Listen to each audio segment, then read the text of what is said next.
پہلے زمانے میں مرد تو متقی ہوتے ہی تھے، عورتیں بھی مردوں سے کم نہیں تھی تقوی میں، خشیت الہی میں۔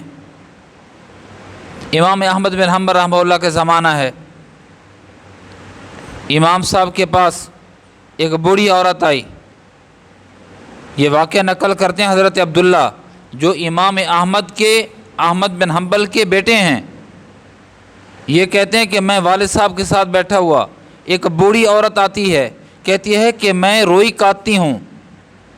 ایک رات چھت پہ رات کے وقت بیٹھی روئی کاٹ رہی تھی، چراغ جل رہا تھا۔ اچانک دروغہ جو محکمے کا چوکیدار ہوتا ہے، سیکورٹی گارڈ ہوتا ہے، دروغہ وہ گزرا۔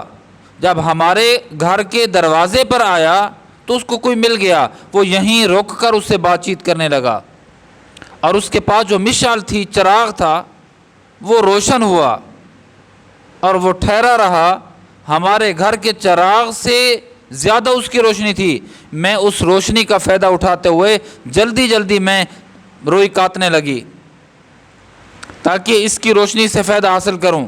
کچھ لحظہ وہ ٹھہرا رہا، جب تک وہ بات کرتا رہا، پھر چلا گیا۔ جب وہ چلا گیا میرے دماغ میں آئی ایک بات کہ ان کی کمائی جو ہوتی ہے وہ مشکوک ہوتی ہے، اور مشکوک کمائی سے میں نے روئی کاٹی ہے، کیا اب اس کا بیچنا میرے لیے جائز ہے یا نہیں جائز؟ آپ مجھے مسئلہ بتائیں، فتویٰ دیں۔ امام صاحب نے فرمایا مئی صاحبہ وہ سارا کا سارا صدقہ کر دو۔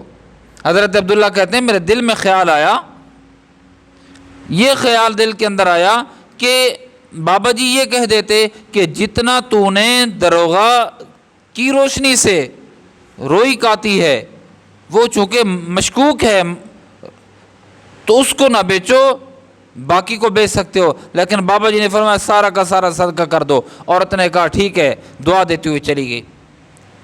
کچھ دنوں کے بعد، 3-4-5 دن کے بعد دوبارہ وہ عورت آئی، اور میں اپنے والد صاحب کے ساتھ بیٹھا ہوا ہوں۔ آ کر اس نے ایک مسئلہ پوچھا، کہا حضرت میں آپ سے مسئلہ پوچھنا چاہتی ہوں۔ جی مئی صاحبہ، اماں جی کیا ہے، کیا مسئلہ پوچھنا چاہتی ہیں؟ فرمانے لگیں، بوڑھی اماں فرمانے لگی کہ میں دن کو بھی روئی کاٹتی ہوں، رات کو بھی چراغ جلاتی ہوں، اور رات کے وقت بھی کام کرتی رہتی ہوں۔ بعض دفعہ چراغ کا تیل ختم ہو جاتا ہے، آسمان کے چاند کی روشنی سے وہ روئی کاٹتی ہوں، لیکن جو قریب کی روشنی سے کاٹتی ہوں اس میں صفائی ہوتی ہے بنسبت چاند کی روشنی کے، اس میں اتنی صفائی نہیں ہوتی۔ اب مسئلہ یہ ہے کہ جب میں فروخت کرنے لگوں تو کیا لوگوں کو بتایا کروں کہ یہ صفائی والی چیز ہے اور چراغ کی روشنی پہ کاٹا گیا ہے، روئی کاٹی گئی ہے، اور یہ آسمان کے چاند کی روشنی پہ کاٹی گئی، اس میں صفائی کم ہے؟ بابا جی نے فرمایا، امام احمد بن حنبل نے، جی ہاں اماں جی آپ بتا کے بیچا کرو کہ یہ روشنی قریب کی ہے اور یہ چاند کی روشنی سے بنی ہوئی چیز ہے۔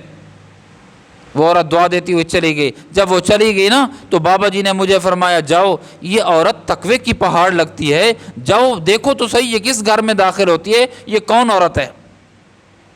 جب میں اس کے پیچھے گیا بوڑھی اماں صاحبہ کے تو وہ حضرت وقت کا ولی ہے، بے شرحافی، متقی اور پرہیزگار، اس کے گھر میں داخل ہوئی۔ بعد میں پتہ چلا کہ وہ حضرت بے شرافی کی ہمشیرہ ہے۔